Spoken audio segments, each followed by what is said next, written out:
Assalamualaikum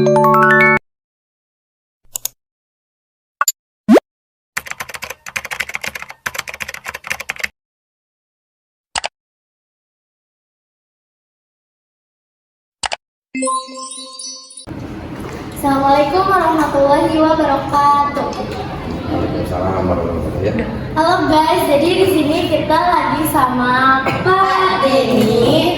Di sini kita akan apa sih Pak? Kita akan sedikit membahas tentang gimana sih proses para perumus dasar negara kita dalam kegiatan menghapus 7 kata dalam Piagam Jakarta. Oke, iya baik ya. Ya, sebelumnya perkenalkan saya Tasya, saya Safa. Kita punya beberapa pertanyaan. Oke, iya baik. Kita jawab. Ya. Bapak, yang pertama itu bagaimana proses pengambilan keputusan untuk menghapus 7 kata dalam Piagam Jakarta?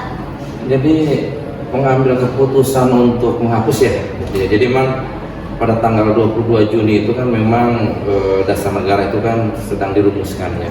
Karena memang Jepang pada waktu itu sudah memberikan angin segar kepada Indonesia untuk melaksanakan kemerdekaan. Nah, pada saat tanggal 22 Juni itu prosesnya itu sampai tanggal 18 Agustus sebetulnya. Nah, selama proses itu kan ada namanya kelompok Panitia 9 dipimpin oleh Muhammad Yamin dan beberapa anggotanya ada Agus Salim, Cahaya Muzakar, Ki Bagus Hadikusumo gitu kan ya. Dan akhirnya merumuskan Pancasila. Nah, Pancasila dari sila kedua sampai kelimanya itu sama seperti sekarang. Cuma yang pertamanya itu adalah ketuhanan yang berdasarkan syariat Islam bagi pemeluk-pemeluknya. Nah, jadi dasarnya itu sebetulnya karena ada keberatan dari masyarakat Indonesia dan juga tokoh politik dari Indonesia bagian timur. Ya, itu sebetulnya udah lama prosesnya. Nah, setelah itu barulah di tanggal 18 Agustus itu ada proses keputusan untuk dihapuskan seperti itu. Ya, jadi gitu kan. Terus di sini juga kita ingin tahu pas waktu itu bagaimana reaksi masyarakat terhadap kebijakan penghapusan 7 kata tersebut. Nah, reaksinya yang menarik ya. Sebetulnya bagi para tokoh politik Islam pada waktu itu, ya itu sebetulnya sudah mengatur kebebasan beragama. Karena di situ tertuliskan menjalankan syariat Islam bagi pemeluk-pemeluknya. Nah, berarti kan hanya pemeluknya saja. Nah, di luar daripada pemeluknya itu menggunakan hukum negara. Tetapi orang masyarakat Indonesia yang bagian timur memang merasa keberatan dan akhirnya setelah dihapus itu memang ada gejolak. Ada gejolak kenapa dihapus? Kenapa mayoritas Islam itu kan harus nasionalis gitu kan? Tapi akhirnya karena kita terbentuk dari berbagai macam suku dan agama, nah akhirnya apapun yang berkaitan dengan ibadah kita kepada Sang Pencipta itu akhirnya dilandaskan kepada ketuhanan yang Maha Esa. Akhirnya ketuhanan yang Maha Esa itu adalah mewakili semua umat beragama. Akhirnya seperti itu akhirnya. Siapa sih Pak yang bertanggung jawab dalam membuat keputusan tersebut? Nah, iya, pertanyaan yang bagus. Jadi pada waktu tanggal 18 Agustus itu ya, itu banyak perdebatan. Ada Cahaya Muzakar, terus juga ada Ki Bagus Hadikusumo, ada juga Soekarno, ada juga Muhammad Hatta dan Muhammad Yamin. Itu rapat tuh, debat. Nah, akhirnya Soekarno berkata kepada para anggota rapat, kita harus saling berkorban. Ya, semuanya memaksakan bahwa agar syariat Islam itu tetap dijadikan sebagai sila pertama.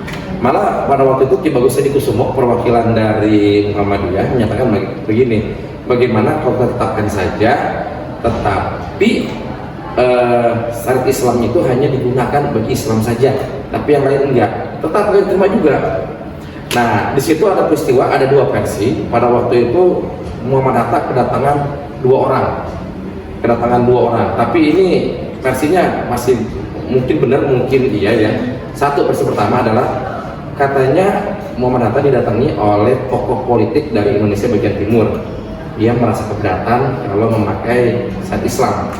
Nah, yang kedua katanya Muhammad Hatta didatangi oleh perwira militer Angkatan Laut Jepang yang bilang dapat kabar dari Indonesia bagian timur bahwa bila syariat Islam itu dipakai di sila pertama, maka Indonesia bagian timur akan memerdekakan diri sendiri, terpisah dari NKRI. Nah, karena atas dasar itulah akhirnya Muhammad Hatta pada tanggal 18 Agustus memutuskan, tanggal 18 Agustus tahun 1945 ya, memutuskan bahwa syariat Islam itu dihapus menjadi ketuhanan yang Maha Esa. Jadi secara teknis diputuskan oleh Muhammad Hatta dan disahkan oleh Presiden Insinyur Soekarno. Lalu apa dampak jangka panjang dari penghapusan 7 kata tersebut terhadap bahasa dan budaya masyarakat? Nah, jangka panjangnya sebetulnya pada waktu itu ada ketidakpuasan karena memang Islam ini kan mayoritas ya. Ya, berarti kan dalam arti mayoritas ini kan sebetulnya kan banyak hal-hal yang memang menonjol di Islam. Nah, dengan adanya seperti itu berarti kan Islamnya tidak boleh ditonjolkan. Nah, jangka panjangnya memang ada dampaknya, malah sempat di tahun 2000 itu tahun 2000 kemarin ya sempat dibahas ya agar dimunculkan kembali ya. Tetapi karena kita berdasarkannya perbedaan ya, terdiri dari berbagai macam suku, memang awalnya masyarakat kurang terima, tapi akhirnya kesininya kita mengakui bahwa memang Pancasila itu memang berisi yang berbeda-beda tapi tetap satu. Akhirnya sekarang ini masyarakat menerima dengan baik sila pertama itu ketuhanan yang Maha Esa. Penghapusan 7 kata tersebut itu mempengaruhi kebebasan berekspresi nggak sih Pak pada masa itu? Gitu? Pada waktu itu sih ada anggapan seperti itu. Ada anggapan bahwa ini kalau Islamnya tidak terlalu menonjol, berarti nanti ini terbatasi. Ya, berarti nanti kita nasionalis jadinya. Jadi tidak terlihat agamanya gitu ya.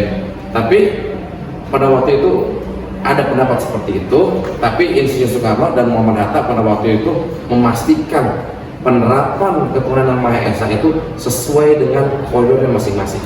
Jadi agama ini berarti ketuhanannya seperti ini, silahkan berekspresi. Agama ini silahkan berekspresi, agama ini silahkan berekspresi. Jadi sebetulnya yang dikhawatirkan itu tidak terjadi, tapi yang terjadi adalah persatuan dari macam-macam umat beragama untuk Indonesia merdeka yang satu pada waktu itu. Jadi nggak ada masalah. Berarti ketuhanan yang Maha Esa itu tuh memberikan kebebasan setiap pemeluk agama di Indonesia untuk melaksanakan ibadahnya gitu ya? Iya betul. Termasuk juga memberikan kebebasan bagi umat agama yang menurut kepercayaan.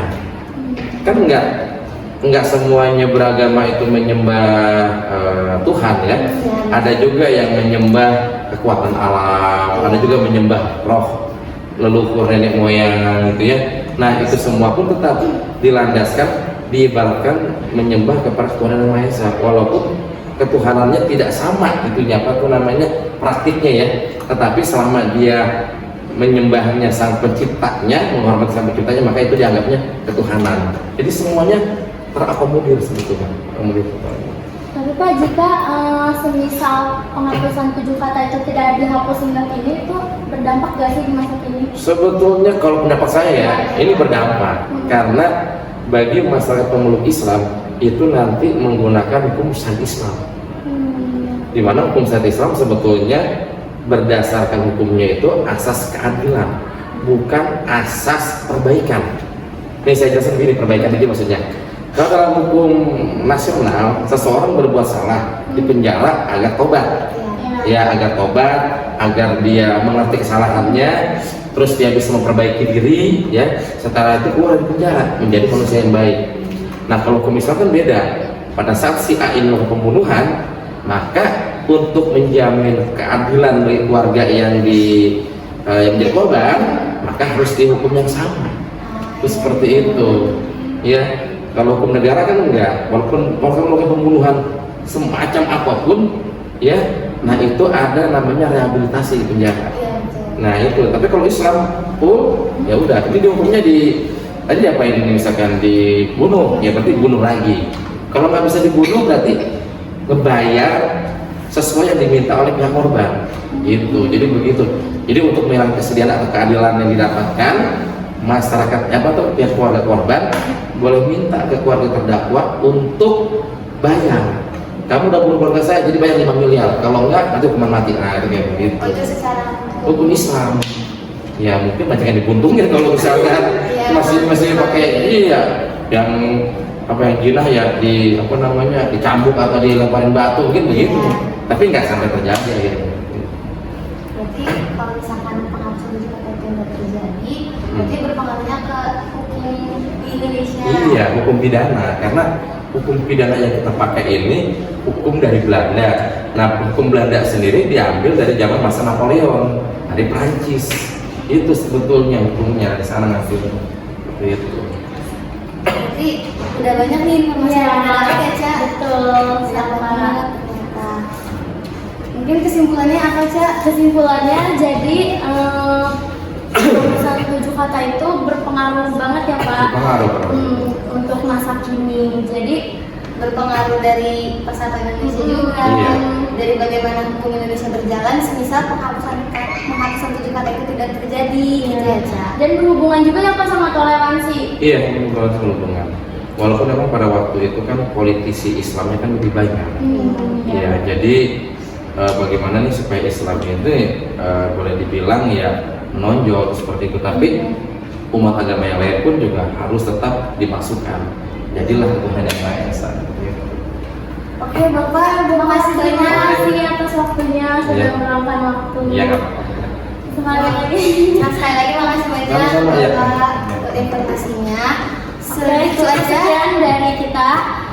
See you next time. Dadah. Wassalamualaikum warahmatullahi wabarakatuh. Wabarakatuh.